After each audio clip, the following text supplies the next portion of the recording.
Welcome to Desire. We look at the designs of one Italian master, Armani, a luxury cruise on the Queen Mary, drive in style in an Italian masterpiece, or just hang one on your wall. Whatever your heart's desire. But first, if you're contemplating a luxury stopover in London, you won't find many hotels as accommodating as the Landmark. Voted the city's best hotel by the London Tourist Board, this heavenly haven is one of the last great Victorian railway hotels, constructed during the golden age of the steam train.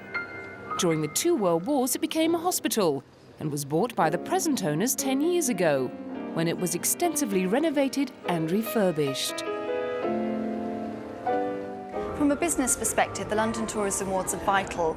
They don't just look at customer service and the things you see front of house. They look behind the scenes at how an organisation invests in its product, the staff training and development, how they try and gain repeat business. So it doesn't just look at the bedrooms and the furnishings, it looks at the whole organisation and the way it runs itself.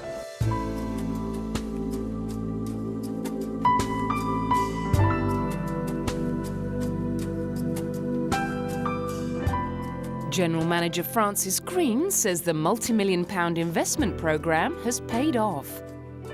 Since we took over the hotel in August '95, we probably spent close to £4 million on various renovations and upgrades, and that's going to be followed by another £4 million coming and starting at the end of this month, which will go on for another 4 years.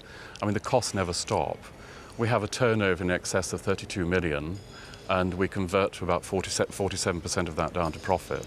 The bulk of our business is corporate individual travel, which represents about 54% of our business.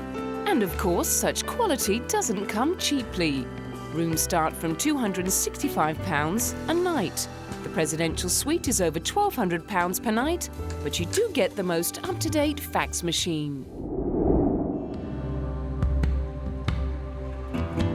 During your stay in the bustling metropolis, you might want to take time out to savour the sweet aroma of English perfumery Penhaligon's in Covent Garden. Steeped in tradition, Penhaligon's made a name for itself way back in the 1870s as the creator of luxury perfumes and bathing products for the more discerning ladies and gentlemen of Victorian England. Today, it's most famous for producing one of Princess Diana's favourite scents, Bluebell, and it still produces quality scents, soaps and talcum powders to the same traditional recipes. Products perfumed with traditional scents such as violet, Elizabethan rose and lily of the valley are sold for anything between £6 and £125. Penhaligon's is unique. It's English, it's very, very luxurious and special in its packaging and design. We've always taken an approach that people would find us because ultimately people love something that's very unique and very special. And we have a global market of people who are fascinated and very, very loyal to Penhaligon's and will travel the ends of the earth to find it. Sticking to the 19th century blends which made the company successful 100 years ago is not a bad business strategy, but it can make a company look old-fashioned and out of date, which is why Penhaligon's has been careful to keep adding new products to its portfolio, a philosophy which has given the company a new generation of clients. While we want to hang on to our tradition of service, we're introducing a whole new range of fragrances that will appeal to a younger generation. The younger people still appreciate what we have to offer, but they want something that's much more appealing to their lifestyle, and that's what we hope to offer them. And if you can't get to London, don't despair. Michelle Stewart's mission for the future is to take Penhaligon's scents to the rest of the world. The company has plans to open more shops in the United States, the Far East, Russia and Europe.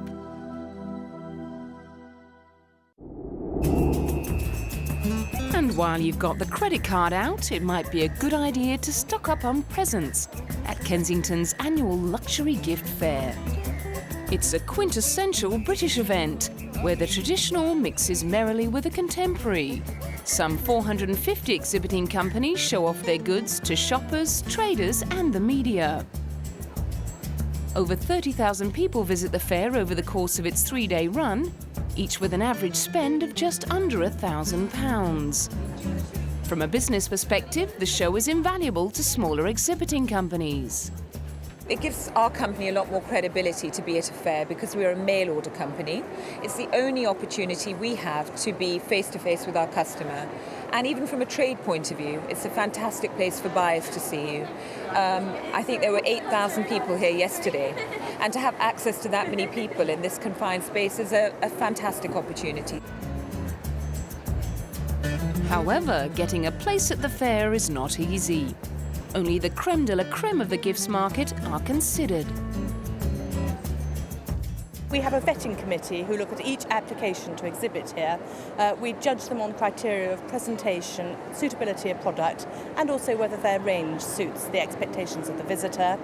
And of course, we're looking at unashamedly the luxury end of the market to meet the expectations of the AB1 consumer who will be here.